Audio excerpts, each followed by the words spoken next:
이미 많이 이겨왔기 때문에 이번에 당연히 이겨야 되는 거고.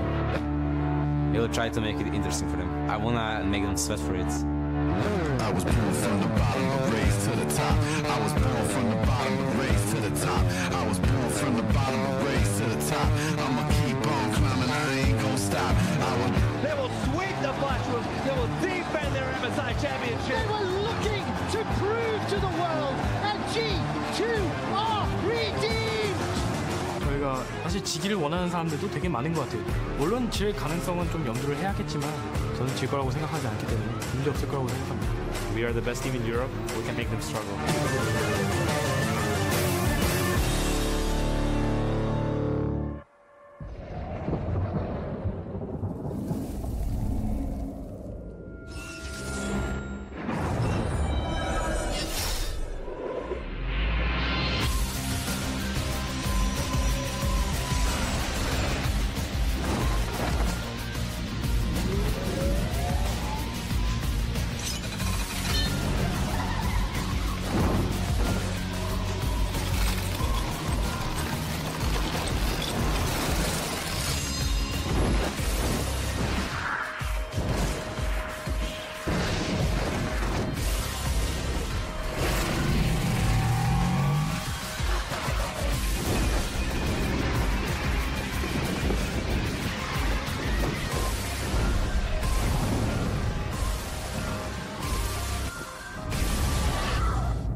Welcome, ladies and gentlemen, to our final match of the 2017 Mid-Season Invitational.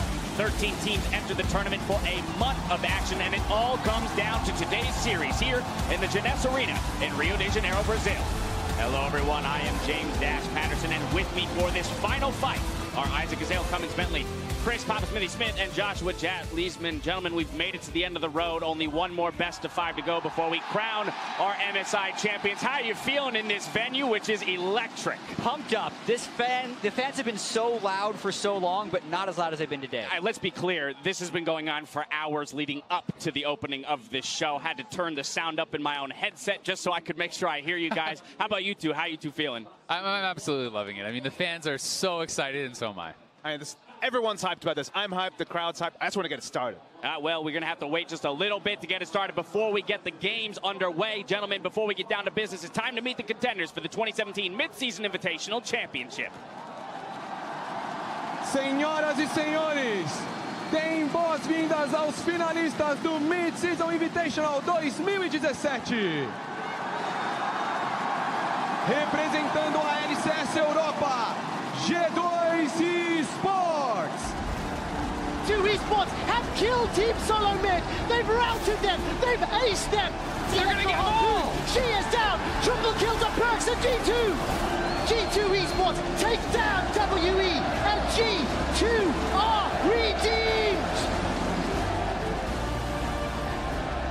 O técnico Young Buck.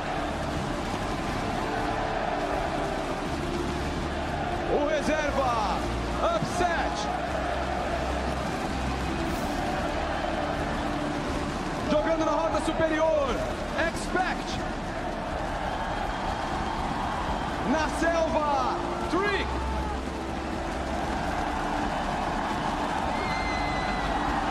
Jogando na rota do meio, Perks. O carregador, Sven. E o suporte, Miffy. G2 Esports.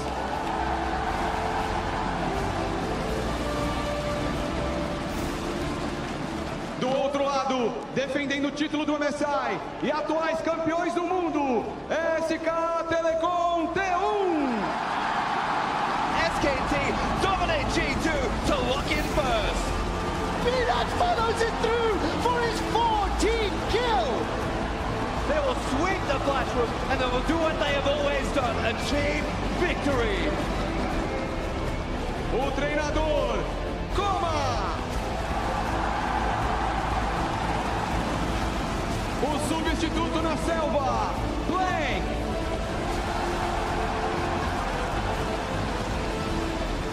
Jogando no topo, Ruri. Na selva, Peanut. Na rota do meio, Faker.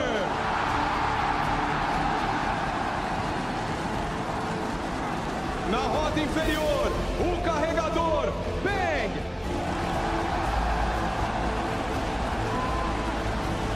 E o suporte, Wolf.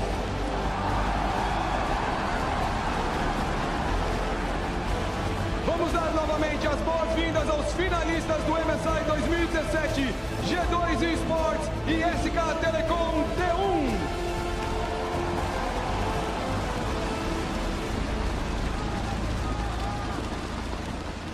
Cheers for both squads there, but no surprise that the SK Telecom roster there gets just an overwhelming decibel level in terms of the cheers that are coming after each of their names. I mean, I'm getting chills. I get these fans super hyped to see them in the LCK finals. The world fans don't get to see them that often. The Brazilian fans are making themselves heard around the world. That's absolutely right. Let's go ahead and get a refresher on how our finalists arrived here in the finals today. SK Telecom topped the group stage and beat Flash Wolves 3-0 after entering the semifinals as the #1 seed, whereas the G2 Esports Club clinched a bracket spot on the final day of the group stage and upset Team WE yesterday in a 3-1. And it was a very exciting match. I mean, not many people thought G2 would make it this far, and they've done very well to make it. And more importantly, this is the first EU versus Korea final, or rather EU representation in a Riot final since Season 1. So again, in terms of that redemption story, throw that out the window. These guys have surpassed that. They're looking for greatness. We still want to look at your favorite moments, though, from MSI. So hit us up at LOL Esports and tell us what's going on in your highlight reel. Be sure to include the hashtag MSI 2017 so we can check back in later today.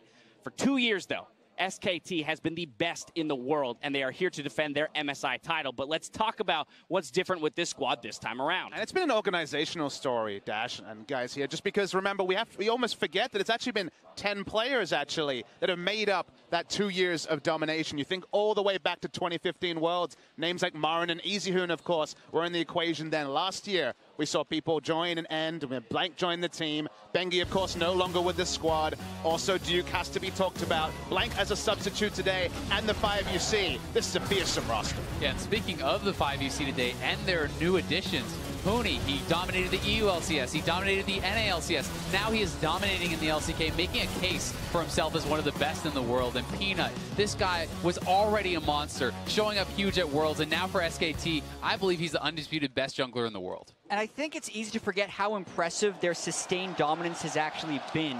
It wasn't until 2016 that a world champion actually made it even into Worlds next year, yet we're now talking about SKT winning every tournament for 2 years straight. It is absolutely unprecedented how they continue to rewrite history and continue to extend their legacy. Yeah, 3-time world champions, 2-time defending champions there, and the defending champions here of the MSI title. So again, that resume is ultra impressive, rather, and they're just looking to add more accolades to it. Now, G2 has dominated Europe and finally found success and redemption on the international stage. So now, what's left, right? It's reaching for greatness. Yeah, they finally delivered after a year of international disappointments, and you could tell how excited the entire G2 roster was. They just kind of seemed to relax a little bit afterwards. They were so happy about it, and now I wonder what their next level is going to be, because it doesn't end when you make the finals. You still now have to play SKT. And this was definitely a prediction I was happy to get wrong. I looked at the lineups and I said, okay, Trick is the big weakness here. How is he going to stack up to Condi, who had been the really big star for WE? And they rewrote that story. Trick came back man of the match. Man of the tournament, maybe I'm getting ahead of myself there, but such a big step up, and he was what facilitated G2 to end their struggles in the early game, really step up, and he's got that fearsome opposition today, but if he can do it again, I'm not willing to say G2 will win, but G2 will make one hell of an impression. And I mean, the thing is, yes, you're going up against the undefeated best team in the world, but you have an opportunity here. You have an opportunity to prove yourself as the best team in the world. If you take down SKT, you achieve greatness. Yeah, you see so many teams lock up when they play against SKT. G2 has kind of been through the locking up phase. It feels like they've kind of conquered that demon of being able to play on a big stage. But listening to that crowd at the start, I have never heard a crowd this packed, this loud during an introduction, and it's a new stage. I mean, it's a year's worth of weight and pressure off your shoulders. You've done what you needed to do to kind of get back to that status, right? Where now everything beyond this point is something that you're reaching for, and now you can do it with kind of unbridled aggression. Now, we need to talk about what G2 will have to do, though, in order to challenge SKT. Because it's one thing to say, all right, they've lived up to, you know, their goals for this tournament, but you still have this best-of-5 to play. And SKT is no small opponent. So what are we looking for out of this G2 squad to propel them forward? Yeah, so the things that they've done the best is they've identified their win conditions, played towards that, and I feel like had very strong drafts. I feel like Young Buck obliterated Team WE in the draft phase in almost every game yesterday, and they need to do something similar against SKT, who have at times shown generic drafts. Now, we don't know if that's going to happen, but that's what they need to be able to do. I mean, it showed the biggest adaptation, I have to say, was one trick. Sure, Trick's performance, but as you say, Young Buck's drafts in the second week, I think, were really impressive. You just look at their early mid-game focus. They actually dropped 11 minutes off taking the mid-lane turn. You might ask, what does that mean? Well, it feels like the early to mid-game, the mid-game kind of begins when you take the mid-lane turn, when you open up the map, and they were able to do that so much earlier, and that was really credit to Young Buck. And at the end of the day, you know, you can get a good draft, you can have a good individual performance, but you're going to have the best series that any of these players have ever played all at the same time to be able to take down SKT. Absolutely, but if we look at those individuals and kind of the matchups that they have across the board, I think with very few losses, sustained losses for SKT to look at, we have to look at the two that came in group stage. Faker kind of being the vulnerability of the team there, and if we look at Perks on the flip side of it, this guy's had a tremendous tournament. And it's so difficult to go up against Faker because not only are you going up against the best mechanical player in the world, his reputation also impacts the matchup. You need to be fearless and overconfident. Perks has actually been both of those things in the past, and that's the mindset he needs to take into Faker today. You know, and for Faker, people were questioning him coming into the semifinals. You know, he hadn't been having the best tournament, and then he put Maple in the dumpster. I mean, he absolutely destroyed that matchup, and that is the most recent games that he has played. Perks will be looking at that, and it's got to be a bit intimidating. And that's the thing, right? You got to be ready to go up against a faker like that, knowing that, hey, maybe he'll have an off day, but you got to be ready to play him at his best. Look at another lane. I want to talk about the bot lane as a whole here. We've always talked about Bang and Sven here coming into the tournament as these guys are stellar ADCs, top tier. Their supports, though, right alongside them. Wolf having a fantastic year, and Mithy, particularly in that best-of-5 series, really put up some fantastic individual play. And the other fun thing is that this narrative, of course, of SKT's dominance began in many ways at 2015 Worlds. These two bot lanes faced each other. It was SKT versus Origin way back then, and that was, of course, the bot lane matchup. A lot has happened since then, but the respect and also the skill of both these bot lanes are still equally respected. All right, well, the players are almost ready, so before we get into it, I need you guys to tell me, who do you think will be the 2017 Mid-Season Invitational Champions? Azale, starting with you. Well, before I answer, I have to ask you a question. Do you believe in miracles? You know what, Azale? I absolutely... No, well, I don't. It's going to be 3-0 SKT. All right, that was simple enough. You shut me down. No miracles happening today, at least over on that side of the table. Papa Smithy, what do you got for me? I mean, I loved what I saw yesterday from G2, but I think we are in an unprecedented time for us. Well, we know this already. I know what you're going to say, but we're in the middle of a dominance that we may never see again in League of Legends. So I can't go against SKT, but even as a Korean analyst, I kind of now wonder, what if?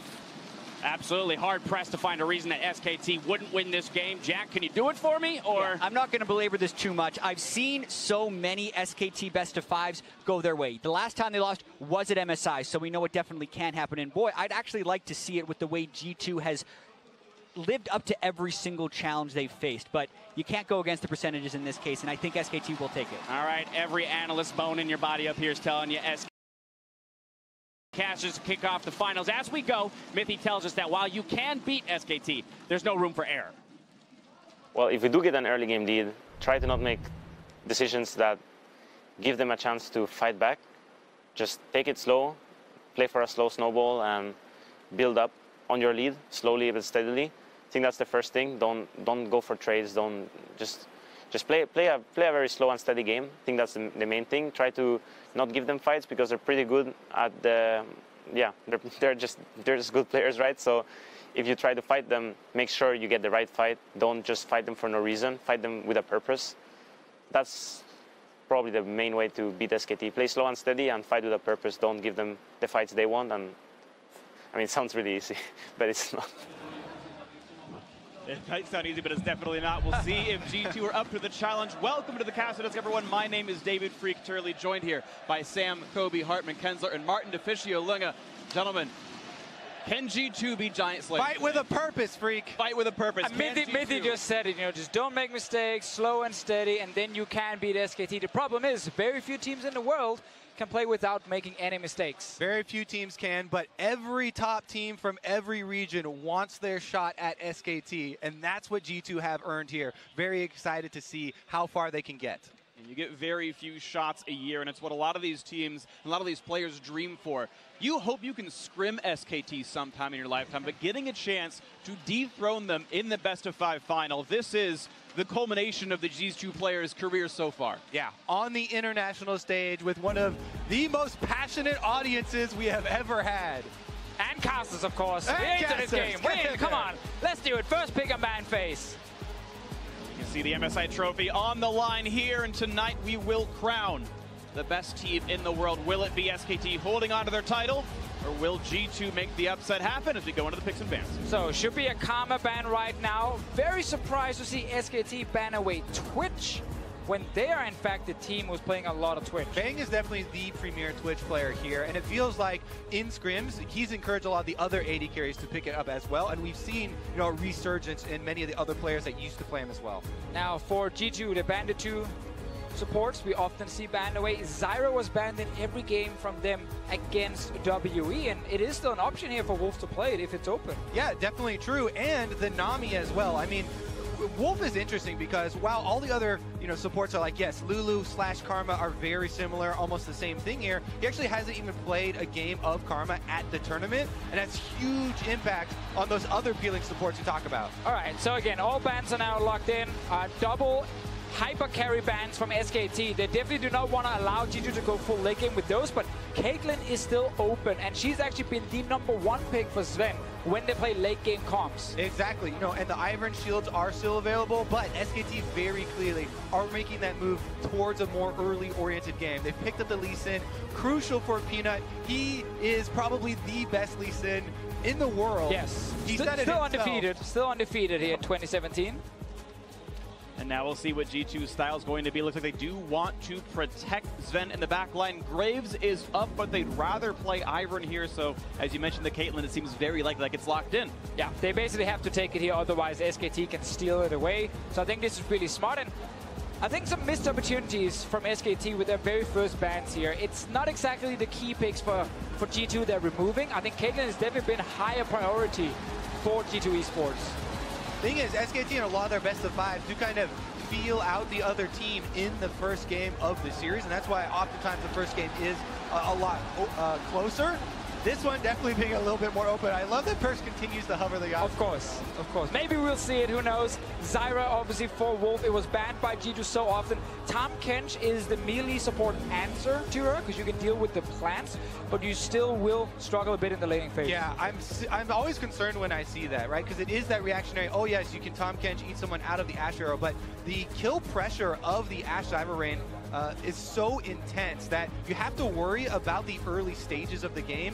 Even for a scaling protected AD carry comp, SKT could blow the bottom lane wide open. Definitely true. Now, Faker likes to blind pick his Orianna on blue side, which would allow Perks to get a last pick against it, a counter pick.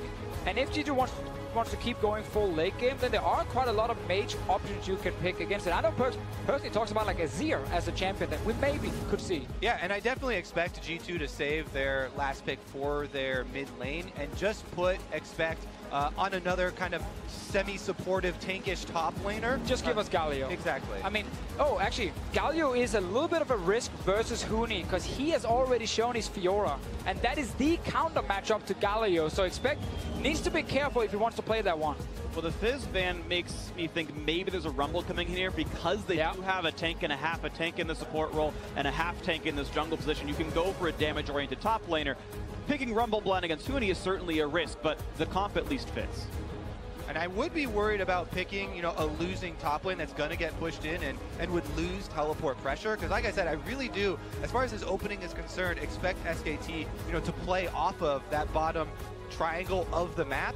One of the big things that we've seen in this tournament is pushing lanes at level 1 have been very important in jungling pathing, and Ivern is actually exploitable as far as counter jungling early on if your entire team is in on the plan for the first 5 minutes. And with the Rumble here, we might just see Gragas come in from Huni as an answer to it. It's not like a counter matchup. Oh, Galio can be another one, like one of these two tanks, Gragas or Galio, to just farm against the Rumble and then be just a massive frontline in team fights. Orianna was actually banned away by SKT, so they didn't want to blind pick it, and it is the Cassiopeia we saw in the semifinal from Faker. And this SKT lineup will not lack for damage in the late game. This is definitely a very secure lineup here for SKT as Faker locks in the blind pick Cassiopeia here. But it's not really that risky because Orianna is already banned, and that is typically the mid laner people want to play against Cassiopeia. So it is gonna end up being Jace into the mid lane for Perks, and of course they have magic damage on the roster thanks to the Rumble top. So unlocked to play physical damage mid, and looks like a fair bit of early lane pressure here for the G2 lineup. Definitely true, but I also think SKT actually runs quite a lot of early game, like very strong bot lane, and of course Cassiopeia's early laning is good as well. And I do expect SKT to try and play off that bottom triangle of the map here with Peanut as far as the early pathing is going. Another thing you can do is force the enemy jungler into a path. We often see, you know, Peanut going for those invades and then having the team protect his own quadrant from a counter invade. See, the laners can do that, of course, as time ticks down. No more thoughts to be had here in this one. G2 have relied pretty heavily on Perks and Sven to have standout performances to carry them into these ones. SK Telecom T1, though, 10 out of 10 in every role. Yeah, and you are going to have a lot of pressure on your shoulders for all of the carry roles on G2 because there's a tremendous amount of crowd control in the SKT lineup. Far more than G2 are working with, so the barrier of execution much higher. And it's not even just 1v1, 2v2 in the lanes. You have to deal with a Lee Sin jungle from Peanut. He can obviously be extremely active in the early game in terms of ganking. Trick would prefer a more slower early game, but I'm not sure SKT will give him that. We've seen some incredible games out of SKT, and especially out of Peanut. There was the famous, what was it, 14-15 kill game earlier on when they played against the Marines. And here we have the lineups on your screen as we get ready to go into Game 1 of the MSI 2017 final. G2 Esports representing the European LCS. A top 2 finish already satisfies a lot of their fans, but the players, you know, are always hungry for more. And meanwhile, the team everyone expects to be and remain the most dominant, SK Telecom T1, hailing from South Korea, 3-time world champions, defending MSI champions. Almost something they haven't done just here. Keep going down that list. They even won All-Star. They won it all. SKT have won almost every tournament on the planet, and they are here to take MSI number 2 as we head into the first game. All right, let's see if they actually do try and get some of these early wards down to set up one of those invades and force Ivern into that cross-map jungling pattern here. That will reduce the efficiency of him. 30 seconds until Quite some surprises, I feel like, from their second phase of this pick and ban, especially from G2's side with the Jace. It's not been a pick Perks has shown a lot lately.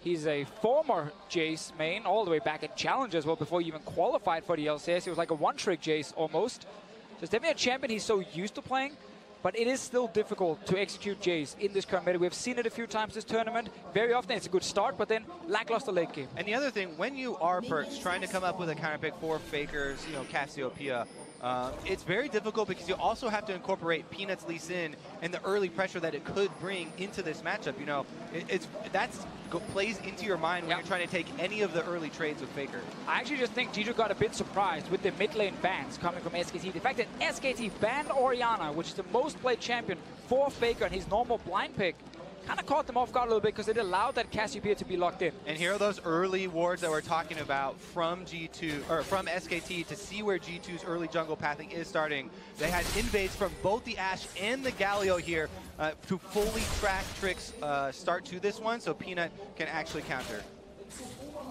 As Deficio sees, and as the screen was up there, Faker has had an insanely good game at Cassiopeia earlier. 67 minions up at 15 minutes.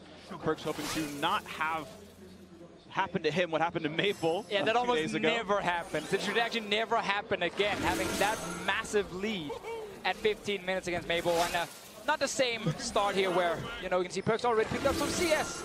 Mabel didn't have any CS at, you know, 2-3 minutes.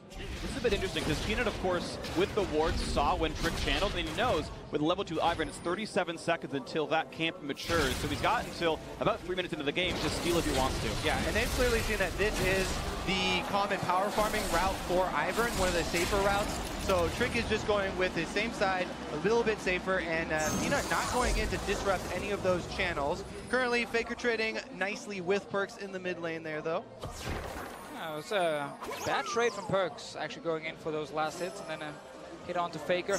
Bot lane, you can already see the Ashe Zyra, of course, is pushing in Tomkin and Caitlyn. That will just keep happening. And Trick on this Ivern here can't really help his lane enough, because they will probably lack damage, and it will buy enough time for SKT to counter gank it. Yeah, it seems like G2, exactly as Mithy was saying, are playing for that calm and steady game here, especially in the opening. They've got double Doran shields coming out, you know, Perks even on the Jace in the mid lane, getting that single target damage reduction. See Perks afraid to go in for the melee last hits because Faker gets plenty of damage down. Trick reveals himself as in the mid lane, and well, he's already cleared his entire jungle, so we'll see if he can take anything away from Peanut here. He's still going to grab away these Raptors, and Trick knows better than a channel on a camp in front of an enemy jungler. Going to let Peanut get that one. Yeah, Peanut obviously has some very good stats on Lee Sin, not only at this tournament, but over his entire career. This tournament, though, specifically, we had that highlight game where he had 15 kills versus the Marines. Expect actually it gets the worst end of this trade in topside, though. Yeah, if you want to learn how to play Galio in lane, just like take this one clip and just watch that entire combo from Huni. How he managed to get the maximum amount of damage on to expect, and just not take any damage in return, basically. Exactly. Trading when your shield is up, incredibly important there for him. One of the things that he did against Hanser as well, when Hanser got the Ken and counter pick into the top lane, yet Huni's still able to come out ahead. So watch more lanes ahead from SKT. The bot side up 5 minions so far with the push lead as well. Of course, it's what you'd expect with Ashe Zyra, but see as G2 typically relies on Zen a fair bit if he can get out of this lane terribly unscathed. And honestly, the way this bot lane plays out anyway is at level 6, you just burn ultimates and hope they burn a flash, and then try again at level 7. SKT happy to wait a while. Things like Ashe and Varus, they became meta when everyone learned, okay, like level 6 ultis are really, really powerful to make plays on the bottom side to secure this bot lane tower. That obviously after the removal of lane top, I think, mid lane. Here comes a play on a Faker, exhausted. Zon keeps away from the wall, not quick enough to get slow. There's a flash to chase. First blood into Perks. Oh my goodness! And Perks is able to get the first blood going with Chase. Incredibly good at snowballing. He felt so confident going for the all-in because Trick was behind him, and as soon as he was onto Faker, he did not let him go. Ivern makes it so difficult for you to escape any sort of champion in the mid lane with that gap closer because of the shield, because of the sticky Qs there as well.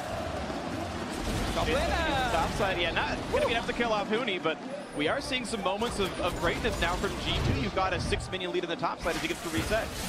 And this man, Perks here has been the star for the team at this tournament. Trick is able to get through the very end of that acceleration gate, by the way, to get into range here. And Perks, no hesitation, flashing over blind. Yes, it's a possibility that Peanut could be there, but he sees it in his eyes, the kill onto Faker, and he goes for it. And of course, and with Trick behind him, he's like confident he can take the 2v2, because Faker, obviously not level 6, no ulti to turn it around. Love the all-in, and you said it, Gobi. Perks has been the best performing member for G2.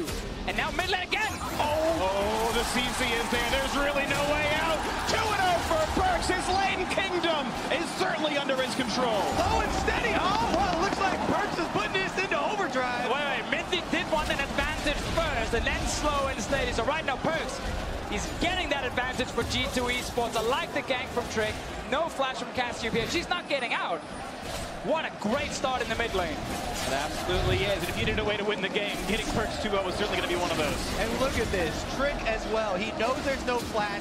Flashes in for the guaranteed slow, and then waits for Faker to try and move around to be able to land his Q. Very nicely played. Repeat focus here. Just seems like G2 are working so much better with Trick, you know, calling him to these areas and focusing.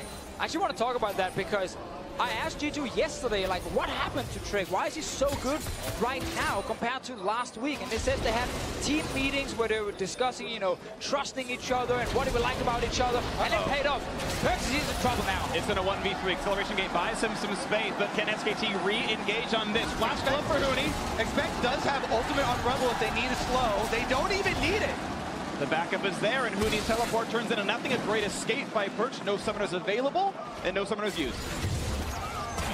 Gets Rift Scuttler over to Peanut right now. Faker not feeling too confident in the mid lane after he's been ganked. Yeah, and deservedly so here. I mean, this is also an Infernal Drake as the first Drake, so this definitely benefits the team getting these early kills, getting this snowballing going.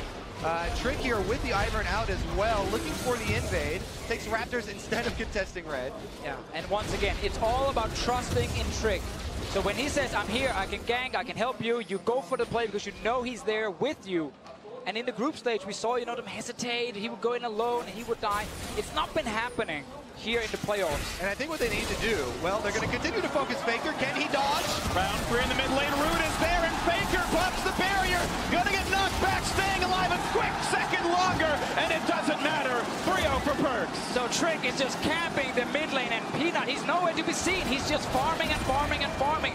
The wards around the mid lane are just not enough for this Cassiopeia. And those wards should explode for G2. The vision now could be incredibly difficult for SKT to get a handle on, and that would be the first step in setting up that crucial Infernal Drake can continue the snowballing. Perks did say before the tournament that he wanted Faker to be known as Baby Perks by the end of the MSI. Now Faker's died 3 times, obviously with help from Trick as well. But that's 3 kills to Jace. But that is still all credit to Trick when Peanut gets his undefeated Lee Sin, the king of early game jungle champions, and it is Trick who is very clearly out-ganking Peanut, a player that, by most people's metrics, is the best jungler in the world, and Trick is outperforming him. On Ivern versus Lee Sin as well. Incredibly impressive for G to start out this way. Now Perks is also going to be able to benefit from Ivern's double red buff here. Take that one on Jace, so it's not going to get easier for Faker.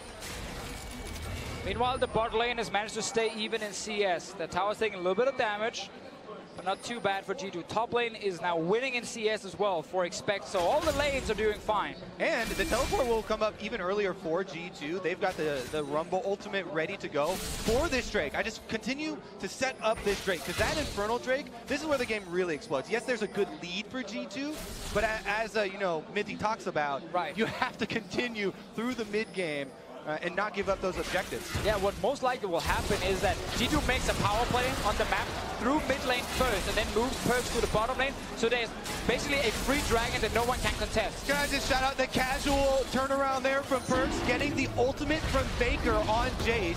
Ooh, your Infernal Drake is gone now. Equally casual steer here on the Infernal. Oh, G2, they're going to be sad about that one. Not having a ward to actually see that the Infernal Drake was attacked. And some of that is the bot lane pressure from SKT's duo. Trick has been ganking well, but he's only been ganking the mid lane. So Faker's pushed back, but Vang and Wolf continue to provide the safety to Peanut that he needs to take the Drake like that. Yeah, no matter how many times we bring it up, the objectives, so important for SKT. When you get caught up in getting kills on Faker and the vision starts to explode, SKT never relent though. Peanut, very good, opportunistic steal there on the Drake. I do want to track how G2 then uses that vision in the river, because it was something we talked a lot about yesterday, where G2 would get an early lead through mid lane and then not really get enough control ward down, so they wouldn't really choke out the enemy. Right now, you can see in the river, there is still some SKT wards and not a lot of control wards from G2. They were just killed. These are the wards remaining. And SKT actually have enough vision to still play around this mid lane with Faker. He can spot the gank now at least. We'll see that happens right now. Ivern pretty far behind now in the tri-brush, looking for a ward to kill, and nothing to happen for Trick right now. Mid lane pressure for Perks, though, as Faker has been pushed out of the lane. Looks like he's going to take that recall, and it's recalling right in front of a cannon wave, which will potentially mean a bit of turret pressure, at least some turret damage, as Perks is going to match the recall. And again, remember that all of these kills are going to him. These are all going to Perks. So the lead that G2 has to be utilized if they play around Perks. So they need to create more plays with this Jace. Yes, exactly. Mid lane pushes in. Then Perks, together with Trick, they can move as a group, and they can go top lane, maybe go for a kill on Hootie. That's the risky one because he's a Galio, or then go bot lane. Squishy members. Well, speaking of bot lane, though, we actually just saw Fang shoot out as a Tiana Crossover and hit nothing. No summon has nothing burned from G2, so that window has closed for a minute and a half. That's actually a pretty crucial one, because we always caution against, when the Zyra and Ashe are both past level 6 and the kill pressure of those double ultimates. The other thing, though, is that Perks doesn't even have to roam. Ivern is actually quite good at coming to siege down turrets, and he's knocking down that mid turret. That could just blow the map wide open. Yeah, definitely an option as well. You see G2 on the top side here. They're trying to set up these control wards so Trick can keep ganking mid. He's coming now. Finding Faker again. Looking for the play. 2-on-2. Peanut over the wall. Will he join? Not in range for the safeguard, but now a 1v1 Faker versus Trick. Not one that the Ivern typically wins, as Daisy now comes to support the rest of his teammates. Here comes Expect around the back. The knockup turns into Faker. The barrier doesn't even matter. Kill comes through. Expect. Nice pickup there as Wolf joins the fray. It means nothing. And God is feeding right now before your eyes. 0-4-0 Faker. All the deaths from SKT. What's a god to a non-believer, Kobe? Perks, he's going for the kills with Trick, with Expect. Even Minty joins in. Everyone's just going mid to kill Faker right now. Feasting on bread right now. The body is here for them. Perks and the rest of G2 Esports up to a 2,000 gold lead, 15 minutes in. And for a team that was struggling with early games in the group stage, struggling with Trick as a player in the group stage, that player in this team has certainly stepped up. The win over WE was a nice upset, but now they are definitively ahead against SKT. And you need to do this in the first game against SKT in the best of 5. We have casted so many of their big games here. Whenever you take down SKT, or at least you challenge them, it's game 1 where you really have a chance to upset them, because they normally adapt extremely well.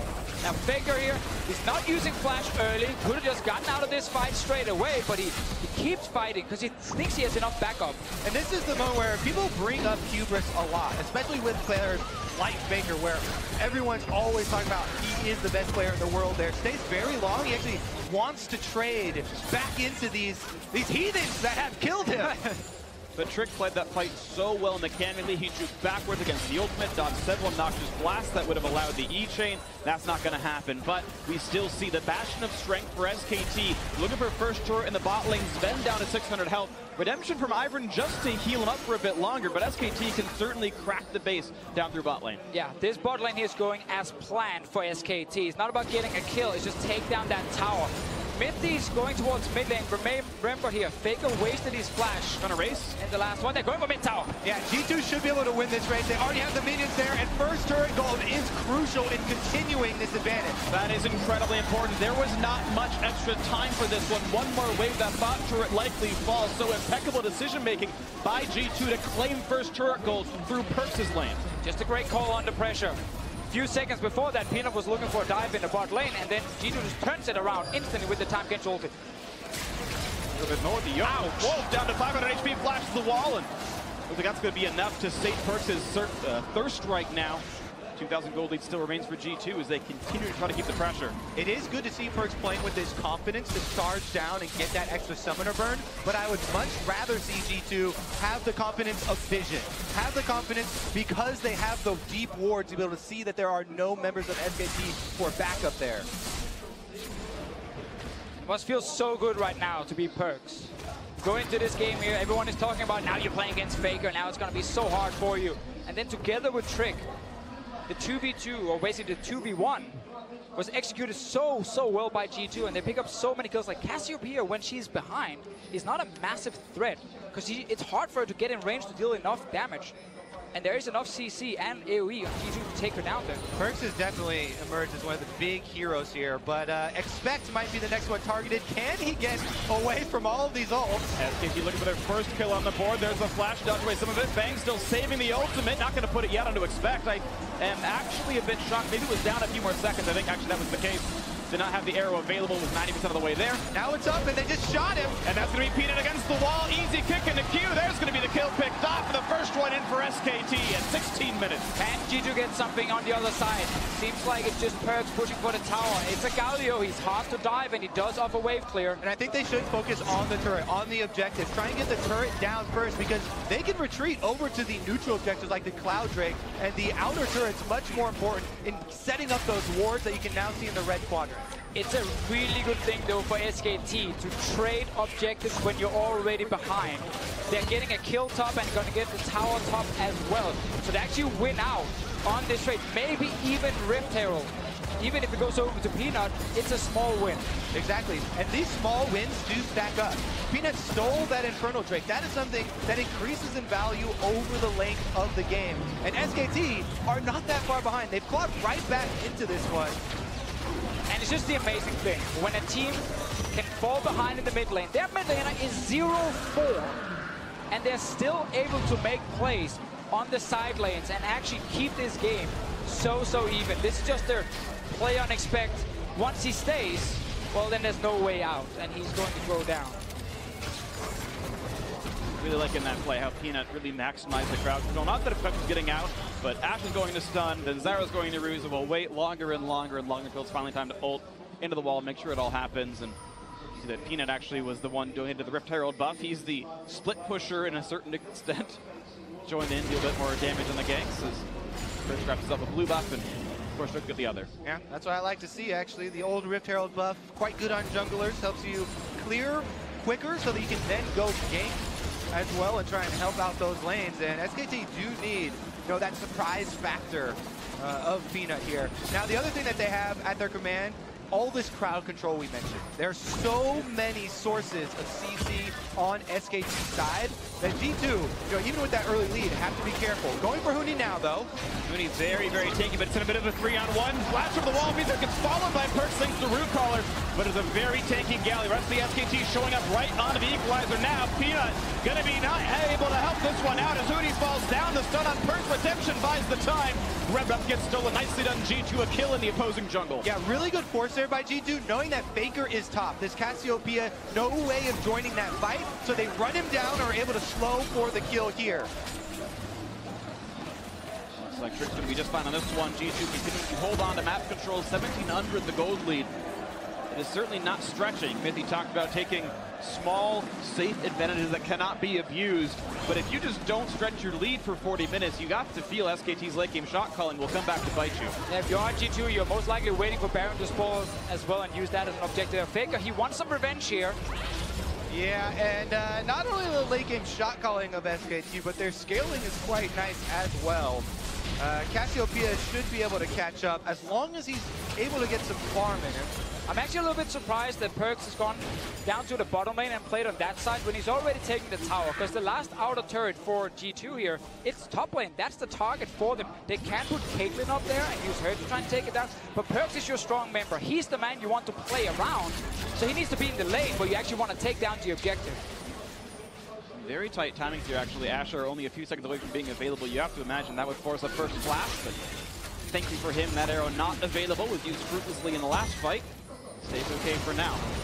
Couple of crucial, team fighting items coming in here for G2 as well. Ivern is the support man for this squad. The Locket plus the Redemption, at 20 minutes is a very big spike if you do get caught up in one of these jungle fights. Let's see what comes in next.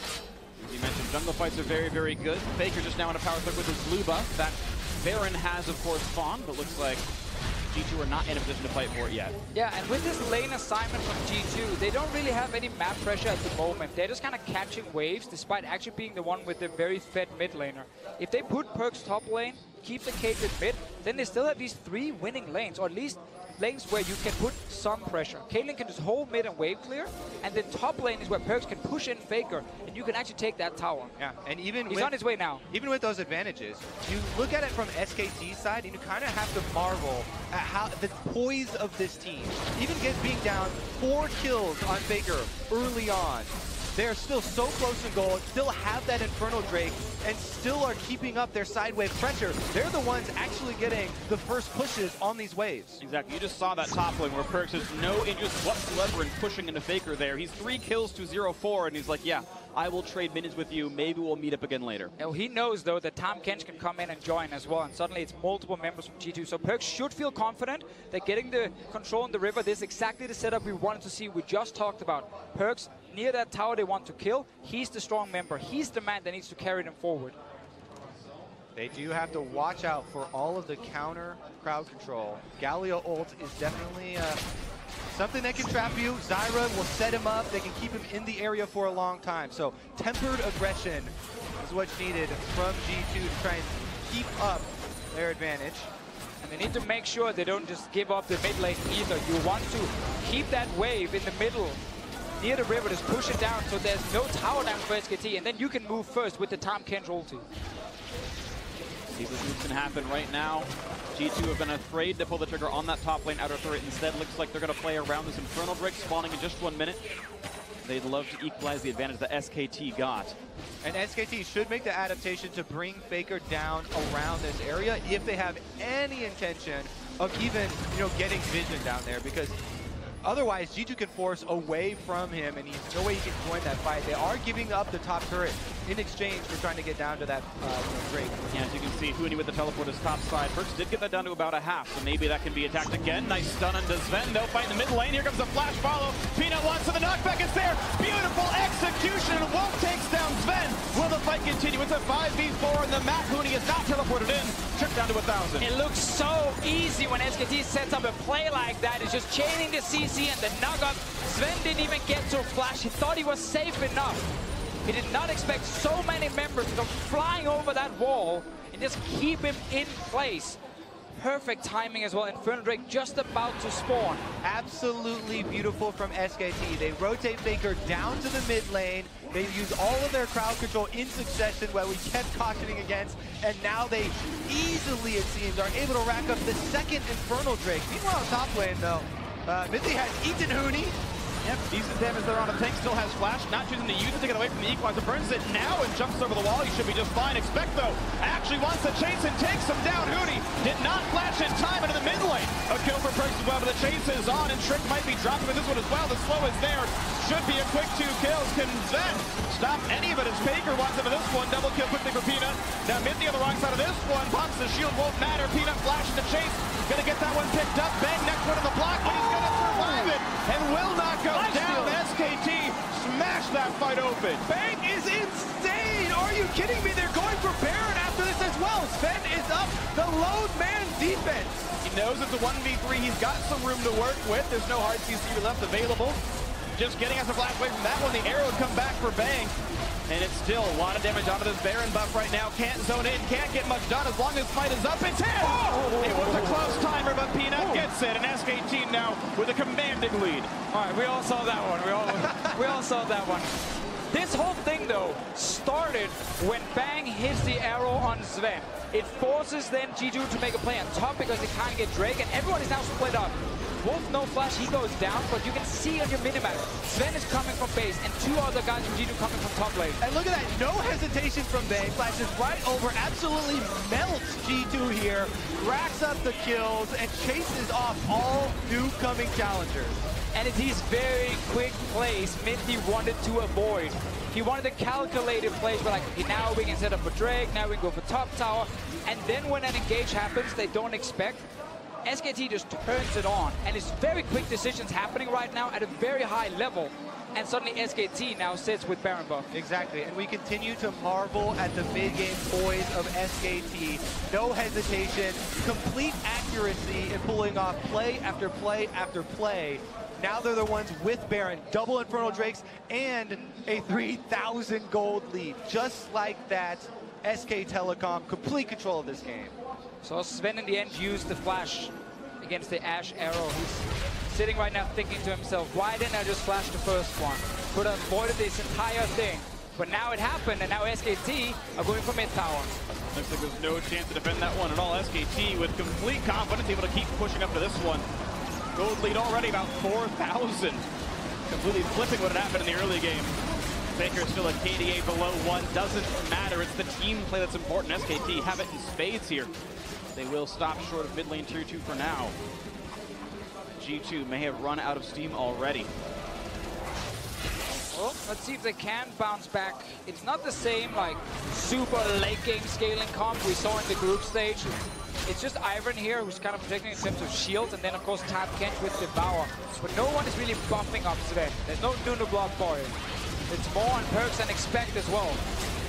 Even then it's a gold deficit. You feel like Captain B is going to outscale the Jace, and even Sven is down about 1,400 gold under Bang right here, so that Ashe is going to take off flying. And again, I keep bringing up how many tools SKT actually have, how much crowd control. It makes life of these carries on G2 extremely difficult, having to navigate around so many different cooldowns.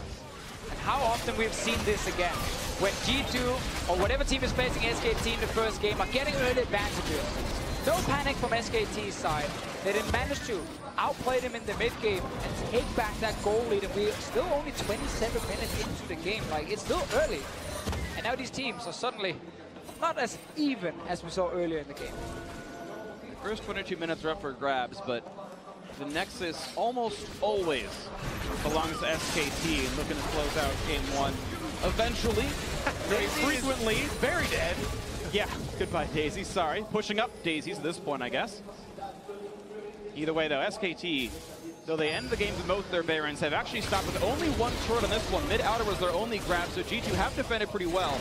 And as his Baron times out in just a few more seconds, be back to close to equal footing, 3,500. Faker no flash. Yeah, Faker wants his revenge, but he's in a waiting in the bit. flash. Stun hits the tank. Mithy's an okay target for this one. So far, so good. Walks through just a slow on his back. Spec still zoned out by Peanut. Will they go for the play here? Spec now no way out. He has to flash over. Huni wants the top with the Naga tank. Quite landed yet, but it's still some decent damage. Will they chase into the corridors? 6.5 HP. Disengage for SKT. Yeah, if SKT had the arrow, still maybe pull the trigger on that. You can see Lee Sin going in for one of the kickbacks, and having the damage reductions of Galio just adds so much, comfort there if you are trying to make that big play. But holding off a bit, gonna farm the map.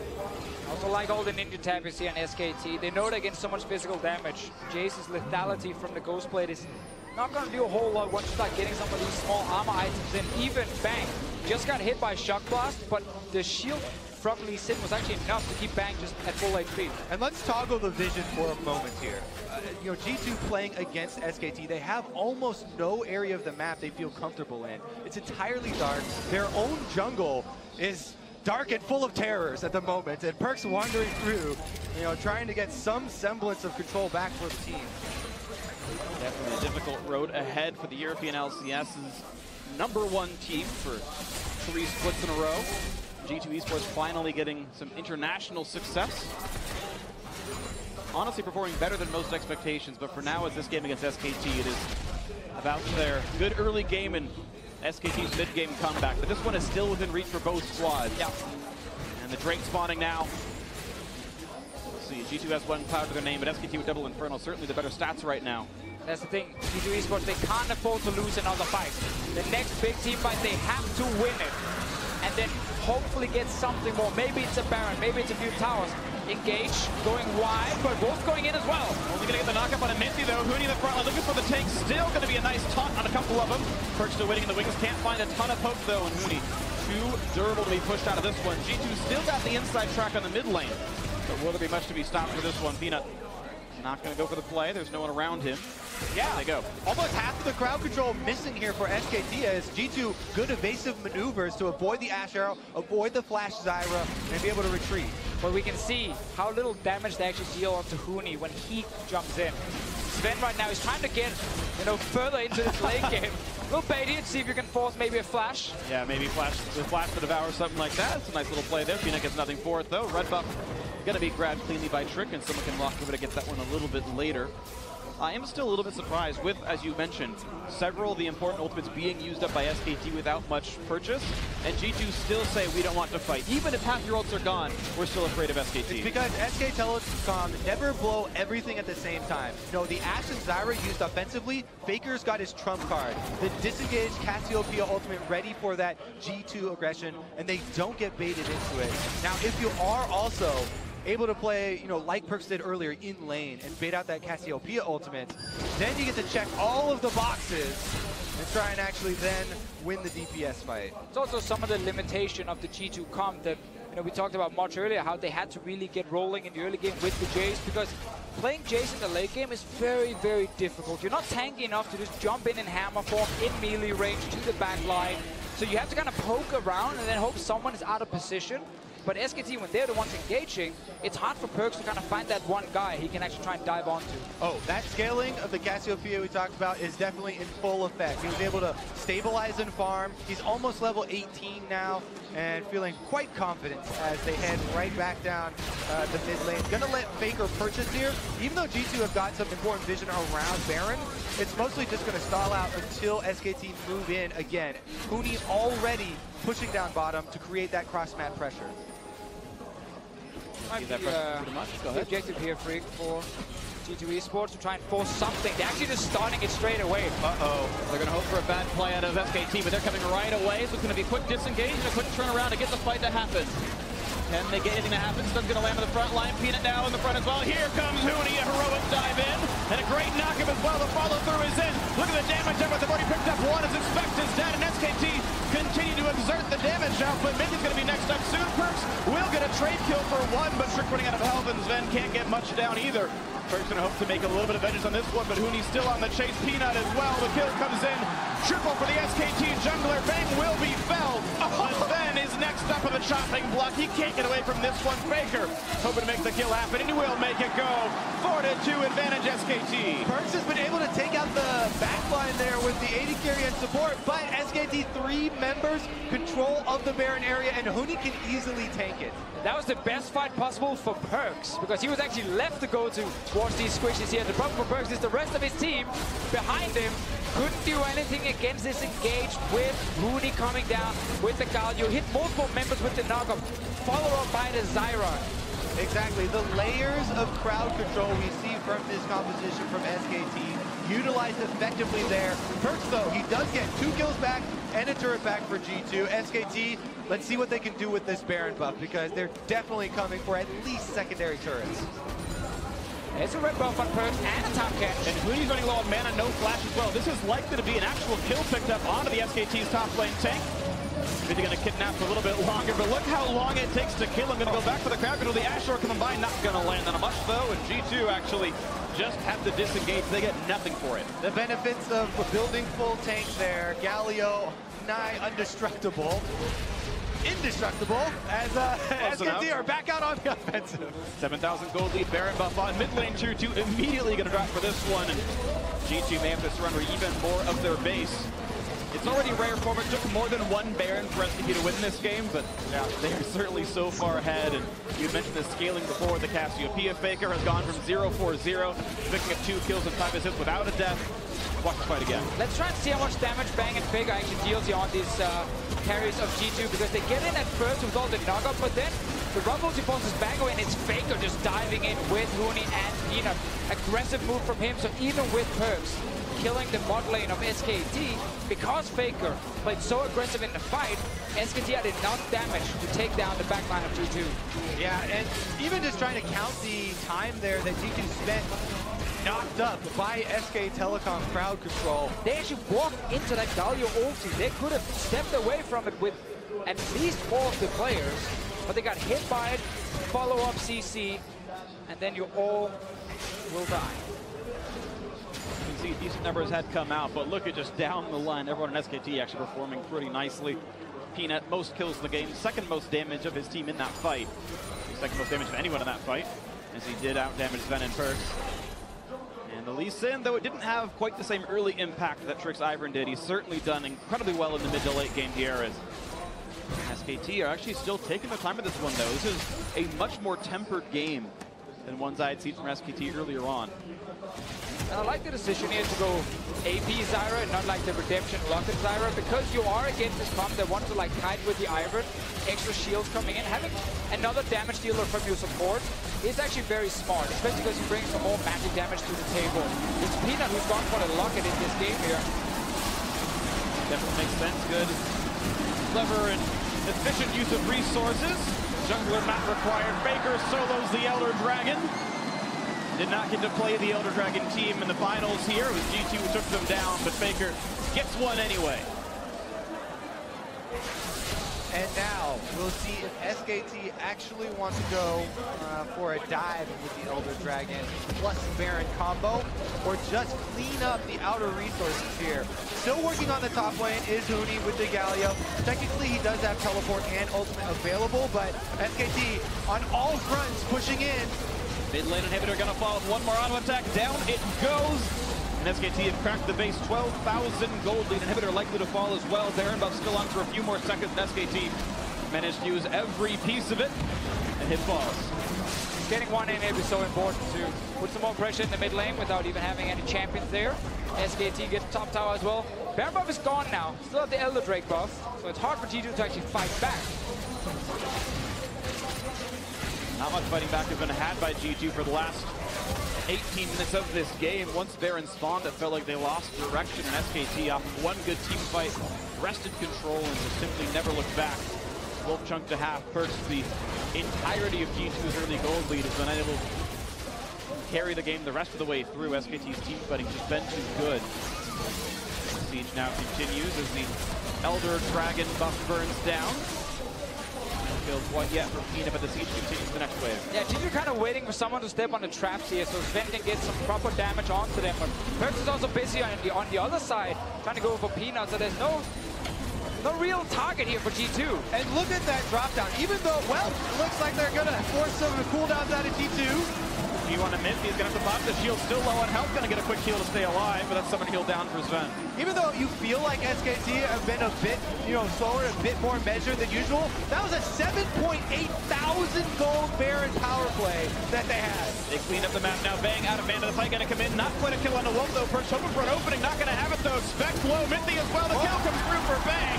And another one in the back line as well. 2 for 0. SKT going to close it out right now. Huni flashing out of the Nexus turret, hoping to take them all down, and he will do so. Look at the kills left, right, and center. The ace is completed. No one dead for SKT, and the dominance continues as South Korea's SK Telecom T1 will close out Game 1. A very, very good start from G2 Esports, picking up kills in the mid lane, getting the advantage. But when they had to then step into the mid game, where Mithy said, we do not want to take any chances, we want to play slow and steady. They tried, but Sven got arrowed in the mid lane. They lost the Drake, they tried to force the play on top, and suddenly SKT, with much faster shot calling, managed to find fights and kills and then Baron. This is what I like more than slow and steady, is SKT off of one fight just erase all memories of what an early game lead may have looked like for G2. One single kill on Sven turned into a minute later about 7 more kills and a Baron picked up, and now SKT's 5,000 ahead, and slightly exaggerating, but it's essentially the story of this game. And you can see what G2, want to do at that midpoint where they have the early lead. They've got Rumble Ultimate available, Ivern Jace for sieging. Yet SKT, so many tools to come up with a counterplay, and they just execute so perfectly with that CC chain. Almost looks like there wasn't counterplay. I mean, that's again why, Sven didn't flash it, because he thought he was safe enough near his tower with an Ivern next to him. But when you have such a clean setup from SKT and with members just on the same page that almost no other team in the world actually has, well, then you suddenly get something like this. You get something like this. SK Telecom T1, 2 games away from cementing their MSI title. We'll see if they can do it. But for now, let's check in with our analysts. Thank you very much, gentlemen. An amazing start to the game for G2, but in typical SK Telecom fashion, they find the fights they need to get the comeback mounted and smash through for a dominating conclusion here to Game 1 of the series. Yeah, you start Faker off 0-4-0 with a 20 or 30 CS lead, 2 levels above him. Meh. Doesn't matter. I mean, it's got to be so frustrating playing against them. It's like, what do you have to do to beat these guys? In some of the games, it just feels so ridiculous. It's like Faker's 0-4. You have a good gold lead. Then 27 minutes in, you look up. They have 2 Infernals. They have Baron, and they're up 5K. And it was so many. I mean, this was effectively a solo kill to start things up. Sure, there was the assist for the shield, but nothing more. And during that flash being down, there was 2 more visitations, as we're going to see. And again, the laning phase, Perks versus Faker, we were talking about this as being a potential point to attack, and attack they did. And this pulls two things together, right? We talked about the jungle and Trick needing to step up. He did it yesterday. He's doing it again today. And then to your point, Jeff, the only way you can play against Faker is with no fear, and that's how Perkz walked into this matchup today. But the scary part is, Dash, that they did both. It's two for two in what we expected them to do, and yet the result didn't go their way. And the only thing that wasn't working for them in the early game was the gold lead. It was there, but it was never 5,000. It was never 7,000. It was always touching distance, and you always thought we might be one fight away from this whole turn. I mean, when you consider the fact that 4 kills is relatively worth about 1,000 gold, and that was really the only gold lead that G2 had, it shows how much work SKT is doing on the rest of the map in order to keep themselves within striking distance. And then, as was mentioned, we got to go ahead and push forward to our Acer replay here in Game 1. SKT picking up 4 kills in the mid lane, plus the Baron off of a beautiful engagement. Yeah, and I think G2's mindset was right for most of this. This is kind of how it started because they expended a lot onto Huni to get this kill in the top lane, but Rumble ultimate down as another fight is happening in the mid lane, which is quite dangerous since SKT plays the overall map so well. Perkz thought he had something here, but Bang had other ideas. And Bang went fan mode here. He went super aggressive, flashing in, reminding me of Prey back at Worlds, getting into the front line, and now everyone's out of position. As you say, a lot of big tools are down for G2. Yeah, and this is a composition for G2 that has to work as a unit. With the Ivern protecting the Caitlyn, you have pressure coming out, and you have a front line. It all just fell apart so quickly, and the fact that Faker and Peanut were still alive at the end meant they could take an easy Baron. Yeah, and I think one thing that G2 can take away from this is they did play with fearlessness, but they did not have scaling advantage on SKT from a team composition perspective, because once that fight happened and Baron went over, even then it was about 2,000 gold, but you could feel it was over because they did not have a way of starting fights, they couldn't get through Huni, and they couldn't deal with Faker's damage. I also just think that Tahm Kench into Zyra is such a punishing lane. Like, that's so hard for G2 to really get an advantage there, and you saw Bang playing very well. I mean, the damage discrepancy, not something you would expect to see this large, and largely in part because they bullied them in lane. They got big XP advantages, and Sven was not that late game threat that you would have hoped for. I mean, the item timings got there. We saw Sven on Infinity Edge, Hurricane. I could see fights that would be won by G2 where the game was at, but the problem was, both those clips, it was never the 5-man utility ball on top of Caitlyn doing free damage. The game turned on 2 disassociated fights and then an arrow onto Sven in the mid lane when Tahm Kench wasn't around. So the utility wasn't in place, and it was never the true 5v5 that they drafted for. Yeah, I mean, that's evident in the fact that Bang tripled Sven's damage there, because he had a frontline Sven not really able to get all those auto attacks out during the fights. Exactly. G2 didn't draft for a 5v5. SKT drafted for the 5v5. That's with the tank and with the Cassiopeia, and they were punished for it early because G2 punished to siege and get poke off. That's what the Rumble Jace absolutely is. So they never got the siege set up for sure, and then once that happened and you fall behind with that type of composition, you're going to get crushed by SKT, which is generally why I feel like for G2 to have the success against SKT, they have the fearlessness in the early game.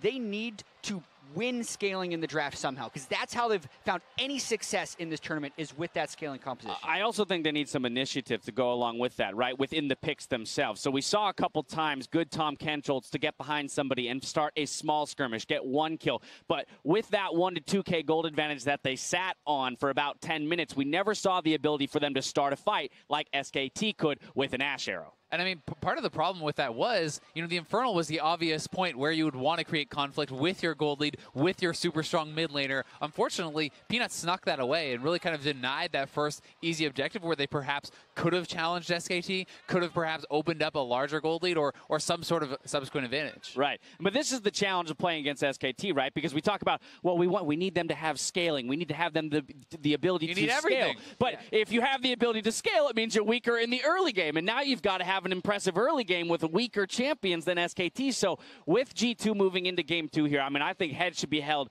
massively high here for that squad, having come out and done what they did already on the Rift. But how do you attack game 2 knowing you had an advantage, knowing you had, kind of that path to victory planned out there and then weren't able to close on it? I mean, you have to dot the I's and cross the T's. They got 3 kills in the mid lane, but we never saw them invading, taking out control wards. The next step wasn't there, and it needs to be step 1, step 2, step 3 to get the action done against SKT. And making that adaptation in one game is going to be hard, but it's what you have to do to beat SKT. I like the confidence that G2 played with, and they need to build on that. But we obviously got to see who they are playing against. SKT is who we thought they were, and they dominated at the end of that game. Mithy said, you can't make errors against this team. You can't even afford to trade against them, because if they stay within, a certain amount of goal differential, then they will strike back. Now, SK Telecom have started out the series with a win. We'll see if G2 can regroup and tie up the series after the break.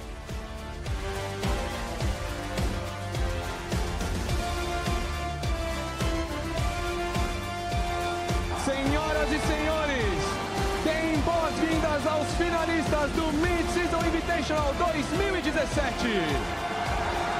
Mid lane. Here comes the play, and the Faker exhausted. Zon keeps away from the wall, not quick to get the slow. There's a flash to chase. First blood into Perks. Oh my goodness. And now mid lane again. Oh, the CC is there. There's really no way out. 2-0 for Perks, his lane kingdom. By now, my wall is Sarah and Lear bot side, okay? That.